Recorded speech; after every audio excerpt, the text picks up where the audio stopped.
Hello, and welcome to episode 55 of Expected Value, the podcast that goes inside the sports analytics world. I'm Paul Carr from True Media.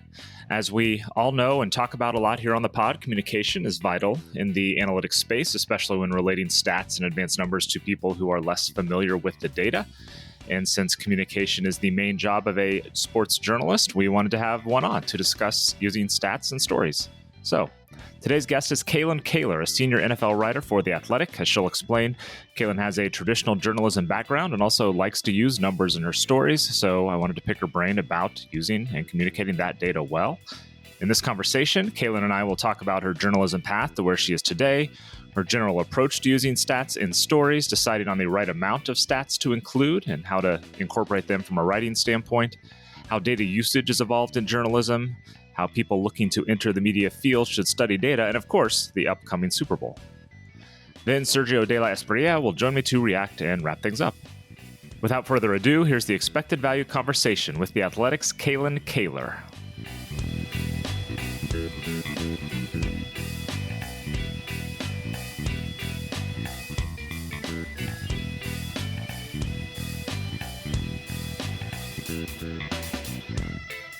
We're joined now on Expected Value by Kalyn Kahler, senior NFL writer for The Athletic.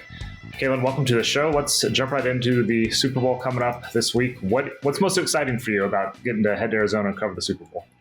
Thanks for having me, Paul. I think the most exciting thing is, I like this matchup a lot. I think the Eagles, honestly, I don't know what my prediction is. I really don't. I haven't landed on one yet, but I've really enjoyed watching the Eagles in particular this season because of the ways they have just so efficiently ran their offense. So I'm really excited to see that in a Super Bowl. And we saw the Giants safety, I think it was yesterday. He kind of went viral, Julian Love, for saying that the Eagles just have a ton of good players and Nick Sirianni isn't doing anything. I would disagree with that personally. I think that is not the take. I think Sirianni has done a really good job, and Shane Steichen in particular, and even going back to Sirianni giving up play calling. I think that was a really unique decision that we don't see a lot of or enough of when it comes to head coaches who their bread and butter is their play calling. So that is something that, that's not new to the Eagles, but he did that last year, midway through the season. So I think that is just when you look at these Eagles and the story of them, that is a huge part of the story is Sirianni's decision to be more of that head coach, general manager, like the CEO version of the head coach who's overseeing all aspects of the team and not just the offense. So that's exciting.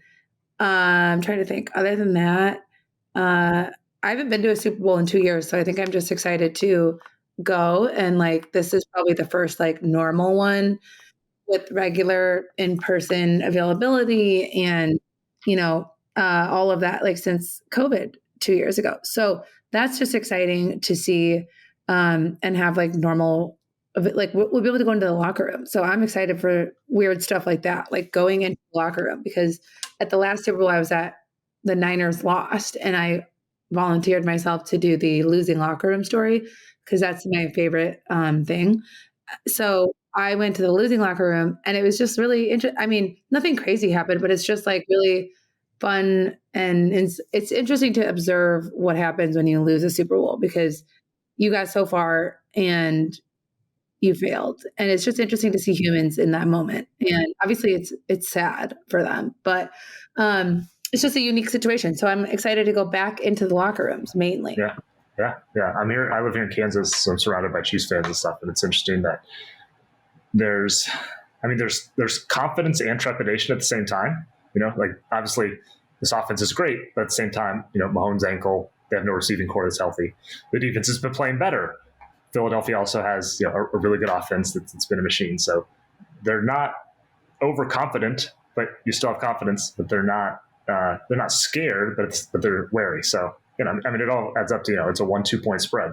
So that's kind of what the kind of game we're looking at. So I think people here are excited about it. I think it's going to be I hope, and I think it will be a really competitive very close game. Yeah, should be fun. All right, so let's get into your path, how you like to use data in journalism, et cetera. Let me just start with kind of your background. When did you get the journalism bug, specifically the sports journalism bug?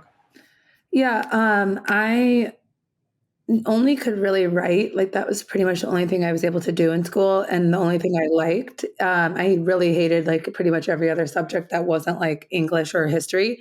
So I was pretty limited to like what I was going to do, anyways, because I knew that I really only like I got like C's in math because I just did not try because I hated it.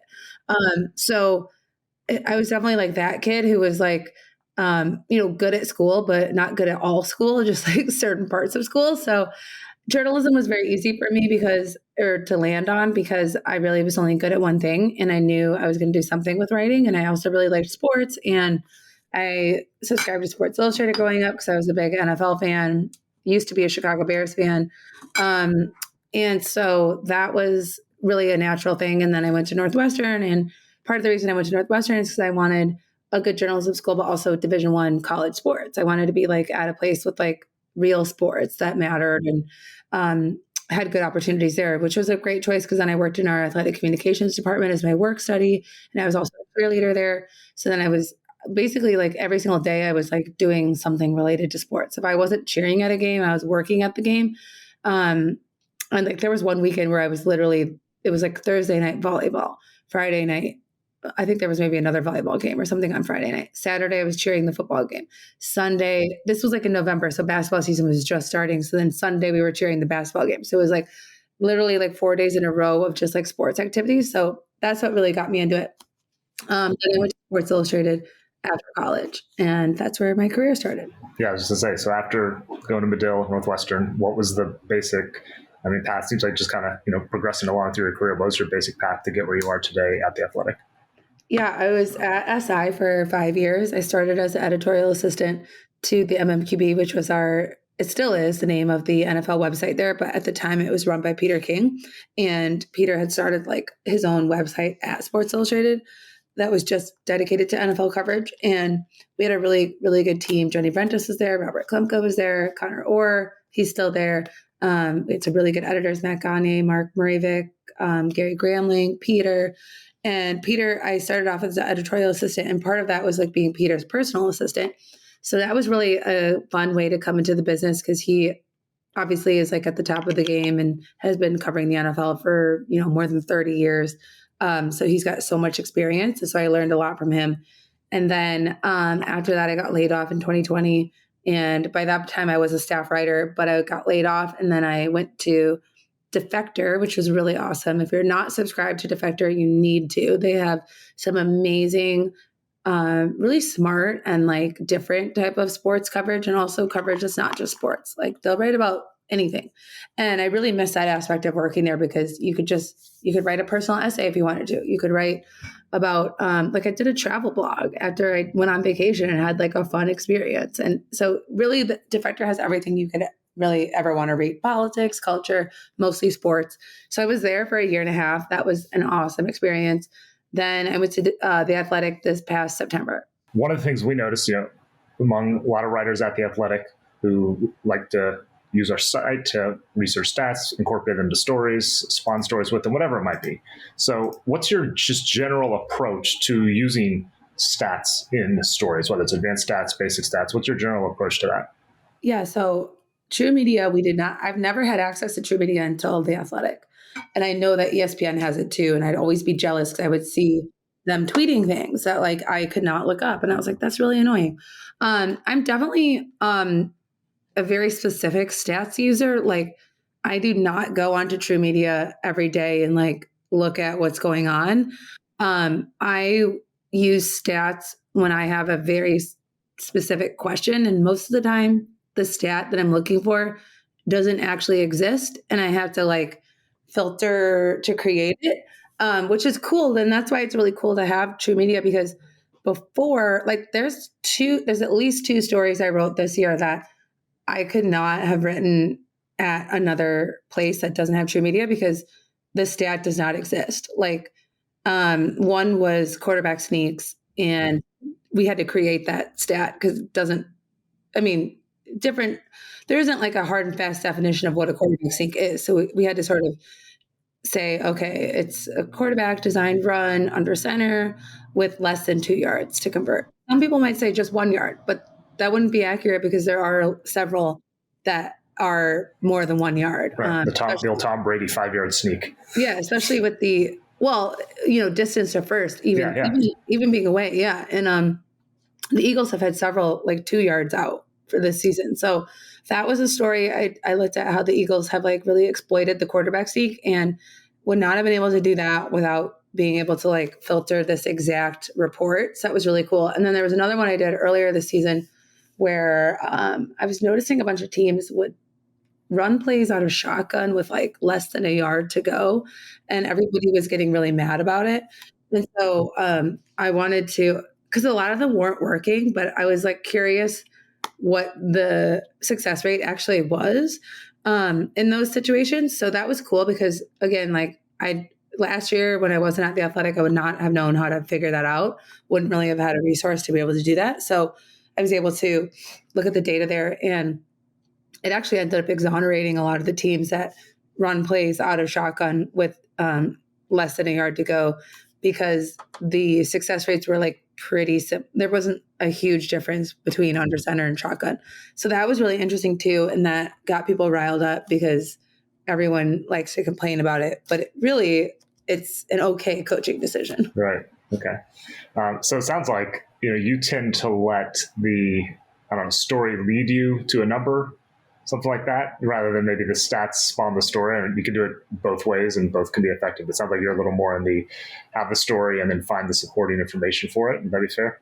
Yeah. And it's like, I'll just like observe something and then think, okay, I need to find out what that number is. And like I did another story where I could have done it without knowing this, but it was helpful to create a report for it. But I did a story on how the Packers have used rookie receivers in the past and what it's like to be a rookie with Aaron. And so I wanted to know how the Packers rookie receivers snap count compared to other teams' rookie receivers snap counts, like over the entire time of Aaron's career. So we were able to create a report about like looking at every single receiver that was drafted in, since 2008 and see what their participation was and how much they were involved in the offense compared to the way that the Packers have used rookies. So that was really interesting too. How do you decide on like how much data to put in a story? By which I mean, I do a decent amount of writing. A lot of it's numbers oriented, and sometimes I feel like I'm just adding a few words to a spreadsheet or something, and it's not super legible. How do you approach that? How do you decide the balance of words and numbers to simplify it? Yeah, I think I was worried about that with my quarterback sneak story because it was so heavy on not even just numbers, but like describing plays. And I know for myself, my eyes kind of glaze over when I have to read too much about like X's and O's. That's not what I loved. I like watching football, but I don't like love reading about X's and O's. So I was kind of afraid that was going to be an issue, but I think it's just a balance of storytelling in there as well. Like you have the numbers in there to prove your argument, but you have to weave in like anecdotes and quotes that are interesting from players who are involved with the stats. So I think it's just having a balance of an actual narrative that is supported by numbers, but it's not just like listing numbers. Mm-hmm. Yeah. So you referenced this a little bit. Work for Peter King. One of the piece of advice that he gave you was to write quickly and be smart. How do stats come into play on that last point, whether, being judicious or using them, or how do the numbers affect kind of the be smart portion of that advice? Yeah, I think it's crucial because, like I said, you have to have the numbers to like prove the point or to show what you noticed. So I think having the numbers there, first of all, it shows that you sort of went the extra step to do the research. And then second, it just, makes your argument, it makes your point, it puts it into a concrete, especially when you can compare, obviously you always need like the context of the numbers. Like if I told you, the Eagles have run I think it's now 35 sneaks. I'm trying to do the math. Right. Right. It sounds like a lot, but you're not really sure. Right. But you're like, well, what does that mean? And then I say, oh, well, the rest of the league averaged 8.1 sneaks this season. And then you're like, oh my God, that's insane. So that's, I think the smart part is like using it with the context to have the better understanding of it. And one thing that was just funny is like going back to the shotgun story, like I can't remember the specifics of this now, but like I asked it in a press conference. And then someone I know around the NFL who does analytics was like, where did you get that data? Because it wasn't matching up to what he had. And I was like, oh. And so like I sent him my True Media link. I sent him like my data set. And he was like, oh, like, well, if you sort it by down instead, the numbers change and told a different story. And now that I don't have it in front of me, I can't remember specifically like what changed on what down. It was interesting because you can essentially like use, I forgot what he said, but he was like, it's probably like if you strip out 2nd and 1, it changes everything or something like that. But then his point was like, you can prove whatever you want and you can tell whatever story you want with numbers. It just depends on how you look at it, because if you're looking at it just 3rd and 4th down, it says one thing. If you're looking at it any down, it says another thing. So it was really interesting to me because I was like, because as a journalist, I'm like, oh God, that makes me uncomfortable because I'm not trying to like fudge things, like I'm trying to use what's actually happening on the field in numbers. And I'm like, shouldn't numbers be like this inarguable thing? Like it's not an opinion, it's the fact. But the truth is you can use different types of numbers and like filter the data in a certain way.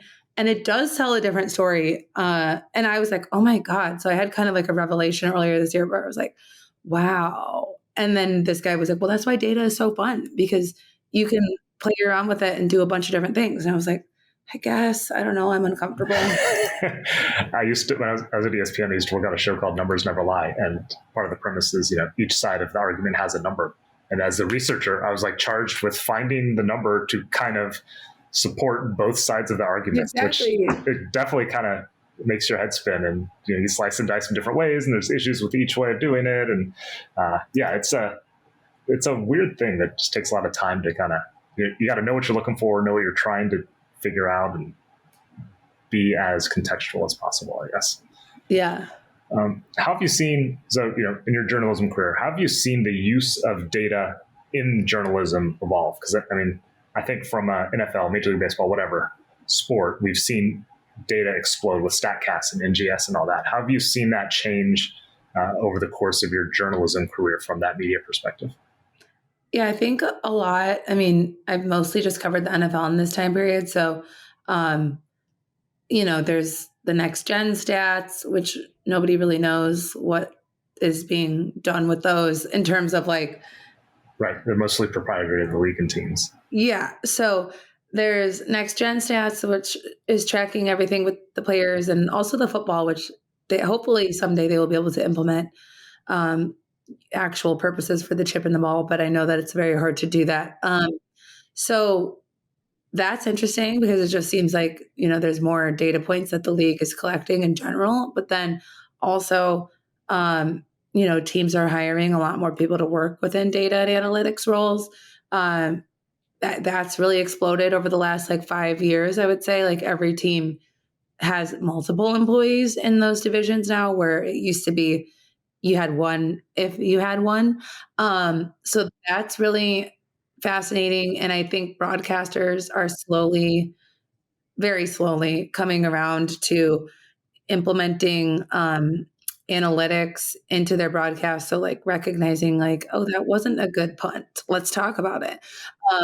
Which is really great because for a long time, and even just last year, I wrote a story last year about the whole entire Fox, all the old men who are on Fox, which is everyone. It's just a panel of Hall of Famers that are old. And all of them were crapping all over analytics. This was just last season. They had a 5-minute segment about oh, the numbers, and they were joking about it. And it's I was throwing things at my TV. Yeah. And it's just like, okay, that's not helpful. But then on the other hand, there's some guys that are really good at it. Like Jay Feely is good. Greg Olson is getting really good at delving into criticizing when things don't make sense, when you're being a conservative play caller and, using your timeouts in the right way and all of that stuff. So it's evolving a lot to incorporate more of that game management analytics influence, which I think is really good and needed. And it's been honestly really educational for like me and I think other reporters who, um, we don't study like game management and analytics every day. So to hear it start to come into the regular broadcast a little bit more is really helpful. And I've gotten a ton of story ideas from people in those roles around the NFL, which have been really fascinating. And it's actually an area of the sport that I think is really cool, and I'm personally really interested in.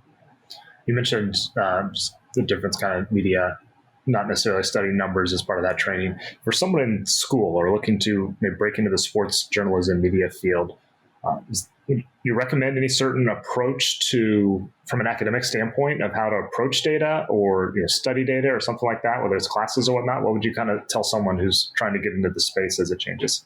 You could definitely do the opposite of what I did, which is nothing, which is I was required to take econ and stats, and I did the absolute bare minimum and got a C in both of those classes and absorbed nothing. I have no idea how to use Excel, like no concept of Excel, which is horrible. Like honestly, every off season, I'm like, I'm going to do an Excel crash course so that I can use this to my benefit. I never do. Someday.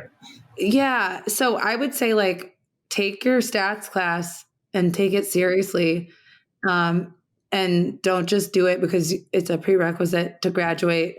I literally had to take it twice and I still didn't learn a single thing. So, I would say take it seriously. I think it could really help. Like, I'm getting by without having understood any of my stats, but it would certainly be helpful to like, because I know there's a lot of people who cover football, like Mike Sando, who I work with. He keeps a ton of spreadsheets. Like, some of them are very numbers based. Some of them are like tracking coaching changes, but he does a lot of that stuff on his own. I think it's really helpful for him to be able to like compare things over time. And like, he does a lot of his own like stats tracking. And I probably will not ever do that because I'm just like not that comfortable with numbers. So, I do think it's super helpful if you do take a stats class and you take it seriously. It's probably good advice. Have you ever run into any situation where you're approaching a certain storyline and the numbers either push you a different direction than you intended or contradict your original thesis, anything like that? I'm wondering how you approach something like that if you've run into that situation. With the shotgun story, I was probably expecting it to be really bad numbers for running a play like that out of shotgun. When you're less than a yard to first down, like why would it make sense to like move the ball 5 yards backwards? So I think in that case, I was thinking it was going to show me that it was a bad choice. Either way, it's a story because people were talking about it. So, and then I think I was surprised to be like, oh, wait, it's not like significantly bad. Like it's pretty close to the same success rate. It was almost like insignificant, the difference. So, right. So you still have a story. It's just a different story than the one you originally intended. It was just a different point. I was like, oh, that's really interesting. But now it makes sense why so many play callers do this. Yeah.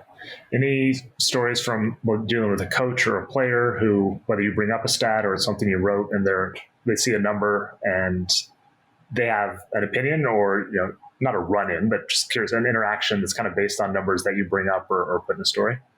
I think they usually really appreciate hearing numbers because for players in particular, like Jason Kelce, when I presented him with all of the QB sneak data on the Eagles, like the actual hard numbers, he, in his role, he doesn't really deal with that. Like he loves he just has to do it. Yeah. Anecdotally, he knows it works because he's like, yeah, we're running this a lot and it's successful, but he's not actually tracking how many times they've done it. What's the success rate? And him and Travis Kelce on their podcast, they talk all the time. Their tagline is like 92% of the time. So that's what they thought the success rate was based off of, I think, what it was for them last year. Because they were very clear. It was like 92.1 for them last year. So I think that's where that originated out of. But then when I told him, actually with Jalen, you guys are at 93.3. And actually it's probably higher now because I think all of their last 4 have been successful since then. But I was like, actually, you're at 93.3. And he was like, really? Wow. And then on their podcast, they literally like read the chunk of my article that was like about the data. Cause they were like, okay, we finally have the numbers, you guys. Like, because all year they were like, yeah, we don't know if this is a real number or not, but it's just close, So like in that situation, Jason was like, oh yeah. And I think it just lends you like a certain credibility when you can say, hey, this has happened this many times. And like, this is how successful you've been on it. Like they know you did the research, so they're going to take you a little bit more seriously. And, it shows that you like actually studied it and looked into it and have an understanding of it. And it was funny because for the same story, I was at Tom Brady's press conference in like December, and I asked him about the sneak data on the Eagles because he was like the master of the quarterback sneak, and they never ran it at the rate that the Eagles are running it. But he was so successful at it. He had a similar success rate, if not higher, because they ran it fewer times.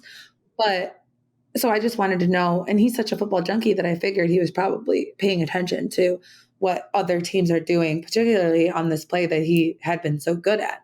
So I, ran down what Jalen Hurts had done, like gave the numbers, and I was like, the most you ever ran in a season was 18. They're in the 30s here. Like, what do you think of that? And he said, while I was listing the numbers, he said something like, wow, like sick data. And people on Twitter clipped just that, not his answer, nothing else, just me reading the numbers and then him reacting as like, wow, sick data. And he tweeted it and said, Tom Brady doesn't give a crap about Jalen Hurts.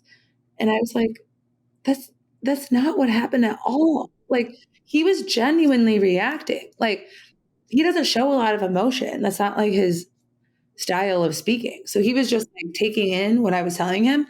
And his answer, he actually gave like a genuine answer where he was like, oh yeah, they're doing it really differently there. And I'm really interested to see how defenses start to react to it because it's really impressive, blah, blah, blah. And like he gave an actual answer. So like, in my opinion, he was appreciative of like learning that information, but other people thought I was just talking to talk, to hear myself talk and to say numbers.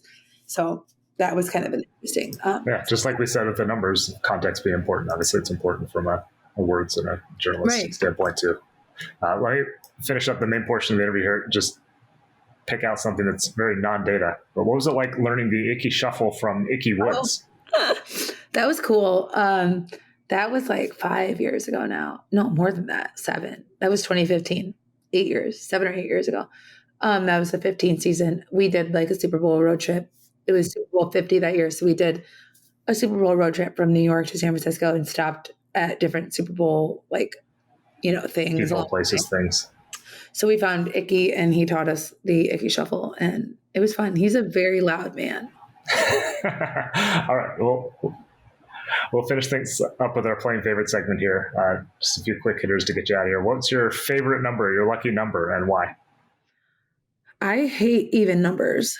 You hate even numbers? I truly hate them. I said this to a couple of my friends the other day and they were like, they're super type A, like very organized people. And they were like very upset by that statement. No, wait, does this mean like any number that's divisible by 2? Or are you talking like the round numbers and the way we always celebrate 10th and 20th anniversaries or something like that? Oh, I don't have, it's like just like 2, I guess divisible by 2. I just don't I like odd numbers only. Like 23 would be fine. 29, great. I don't like 28. I don't like 22. 24. So it works for football because you got 7s and 3s and exactly. things like that. I don't know why. I just really am opposed. They're ugly to me. And I just like how probably because my birthday is like all odd numbers. So I just really like that. And I think 3 and 17 have been my favorite numbers, but I don't really know why. All right. All right. Do you have a favorite? Who was your favorite athlete as a kid? It was Devin Hester, which what was I'm not going to be able to pull his number off the top of my head right now. Most return touchdowns in NFL history, or whatever it is. Yeah. Yep. Yeah. You went to Northwestern, covered all the sports. Do you have a favorite Northwestern sports moment? Yes. 2014 at Notre Dame. I believe it was a double overtime football victory, 40-43 or something along those lines. Great game. I was there. That was my senior year. I was cheering at that game, and it was so exciting because we were certainly not supposed to beat Notre Dame. We were not a good team that year. And we were not supposed to beat Notre Dame on the road at Notre Dame. So that was just so great. It was amazing. It was epic. That's fun. Yeah. Favorite pizza place in the Chicago area? As a Northwestern student, Chicago resident now, what's your favorite pizza place? I'm not trying to start fights. Yeah, I don't like deep dish. So that's controversial. I love how it tastes, but I have to take all of the cheese off or I feel like I'm going to die. So, because the cheese is literally it's like an inch and a half thick. Like it's not a joke. So if I have deep dish, I just take the cheese off. But I think my favorite would be there's a place called Michael's, which is thin crust, and it's on Broadway here, and it's really, really good. All right. Thin crust aficionado. Finally, you have a favorite "How did I get here" moment? One of those moments where your career just brought you to this place, and you're able to soak it in for a minute and think this is really cool. Yeah, probably. I don't know. There's been a lot of those. I think the main one would be. It's not really like a cool place, but it was like, what the hell am I doing? I decided this is like 3 years ago, I decided to track a football in its entire journey being made into a football, meaning I selected 2 cows that were alive. I remember this piece. Yeah. And I followed them through the entire process. And it took a year. It took finish to start like an entire year. And when I had to see them slaughtered, I was like, I don't know what I'm doing here. Like, I was like, why did I think this was a good idea? Football has brought you to a slaughterhouse. Exactly. That's a unique story to end on, we'll say. Kalyn Kahler, senior NFL writer for The Athletic. Thanks for joining us here on Expected Value. Thanks, Paul.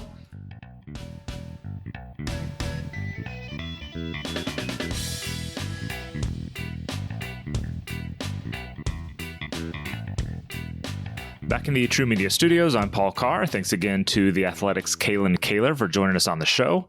Follow her on Twitter at Kalyn Kahler, KalynKahler, and check our show notes for that link and other links about Kalyn and her work. I'm joined now by producer Sergio de la Espriella. Sergio, like me, you have a journalism and media background yourself. What did you take away from the conversation with Kalyn? I thought it was very cool to not only hear her journey, right, and her backstory and how she got to where she was, but it was cool to see what she picked up along the way, right? A lot of times in life, and not just in careers, but also in life, we learn things as we get older and as we progress. And it seems like in her career, she did a really good job of being able to pick up a couple things here and there from kind of each stop. I think most notably was the nugget of advice that Peter King gave her when she was working as his assistant and also doing some projects over there at Sports Illustrated and stuff, when he said to her, write quickly and be smart, which is, I like to think of my stepdad who tells me, briefly, but in great detail, tell me why. And it's one of those, yes, of course you want to write quickly and be smart about it. But sometimes, you need to be told those things so that you can kind of have an approach. Oftentimes when I like to write, oftentimes I kind of get boggled up in my own head about wanting to get all of the ideas that I have onto a piece of paper and then from there develop them into like an articulate piece. And a lot of times you kind of overload yourself and you're too hard on yourself, and the whole write quickly and be smart kind of, while funny when you hear it, is actually really good advice, because it's a way of really contextualizing and really bringing down to a simplicity of what to do. Don't overthink things. If you feel like it's a good thing to write it. And if your editor edits it, that's fine. That's what they're there for. But, get it on a piece of paper, put it down, don't think too much about it, and continually move forward. And something like journalism, when we use statistics in journalism, we kind of get bogged down into, I want to be super duper exact and precise in things, when sometimes it's better to be obviously accurate. You never want to be inaccurate, but accurate, quick, concise, get your point across so that you can continue forward to whatever it is that the next point is. So I think that she really expressed that when she was talking about her experiences. And it's cool because, I enjoy, I always do some research on all of our guests before they come on, and, reading some of her things on The Athletic. It's you can see that in her writing. And I think that that's something that is very useful to not just, her, not just every journalist or any writer, even if it's not journalism writing, but writing in general. I think it's a great piece of advice that people can take. Yep. I will say I disagree with her even numbers take, because I love even numbers. So. Oh, well, she's gone, so I guess we can't fight about that right now. No, we can't fight about that. I'm a big fan of round numbers, which are usually even numbers unless they end in 5. So. Well, I'm weird with that because I like even numbers, but I also like numbers, what I call the football scale. So I'm perfectly fine with a 7, with a 21, with a 35. It feels normal, right? Yeah, because I see them so often that they become normal in my everyday life. Yeah. But that's just one of my many quirks. That's funny. So. Yeah. One thing of that, I always think about this a lot, is I'll just call it the sports analytics space, speaking broadly. At one end of that spectrum are numbers people, and who, here's a spreadsheet. And at that end, you often need a story to go along with it to get your points across. At the opposite end is I'll just call it the journalistic end. And as story writers, they often need numbers to get their point across, to back them up, to be smart, to explain a point, whatever it might be. And all of us in this space are somewhere on the spectrum, and always trying to find where the right place is on that spectrum, given what our role is. I think of what Devin Pluler, who is with Toronto FC, would always say, is that only use numbers if necessary, basically. Like if you're even as an analyst, if you can tell the story and you don't have to throw in a number, that's okay. If you just say they do this a lot and have some video to back it up, you have found that from numbers. You can back it up with numbers, but sometimes you don't even need those numbers explicitly. And the other end of the spectrum is, again, you have all these numbers, and the best one may not be the best one to use in a story or to get a point across because you have no story to go with it.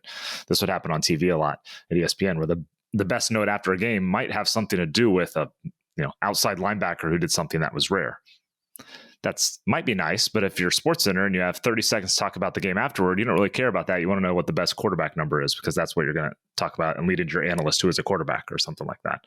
So it's the balance we all in this space have to figure out all the time, is how to combine stories, how to combine stats, what's the right amount of each in whatever format you're doing, and how to get your point across. So there's no right answer. Everything's situationally dependent, but it's what we always have to figure out. Right. Well, it's a working relationship, right? Like, for example, ahead of the Super Bowl, right? We know that a big stat that's been kind of thrown out there on a lot of our media partners, like, Ringer and Athletic and Sharp Football Analysis, they've kind of been using the stat recently, where in terms of offensive EPA, which is expected points added, the Eagles and the Chiefs are one. I think it's Chiefs are 1, Eagles are 2, but the gap between the Eagles and the third best team is the exact same gap between this third best team and the 16th best team. So it's a massive gap between the Eagles and the Chiefs, or Chiefs and Eagles, I should say, are very clearly the best offenses in the league in terms of EPA.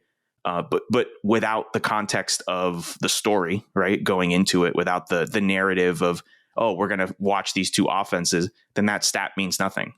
There's a relationship where in order for the stat to make sense, you need to have a story, but also in order to enhance that story, the stats do a really good job of doing that for the overall narrative and arc of, in this example, something as massive as the Super Bowl, Yep. So, yep. And that's the fun. You find the numbers to back up the story, or you find a story in the numbers. And that's what we're here for at True Media. Go either way. Always. All right. Thanks, Sergio. Thanks again to the Athletic's Kalyn Kahler for joining us on the show. For more episodes with writers and others whose job it is often to communicate data well, you can check our show archives for episodes with NFL Network's Cynthia Freeland, the Athletic's Mike Sando, MLB.com's Mike Petriello, and many more. While you're there in the archives, please subscribe, rate, even review the show. That's always helpful. And please share the show across social media or wherever you can. On behalf of producer Sergio de la Espriella and all of us here at True Media, I'm Paul Carr. Thank you for listening to Expected Value, the podcast that goes inside the sports analytics world.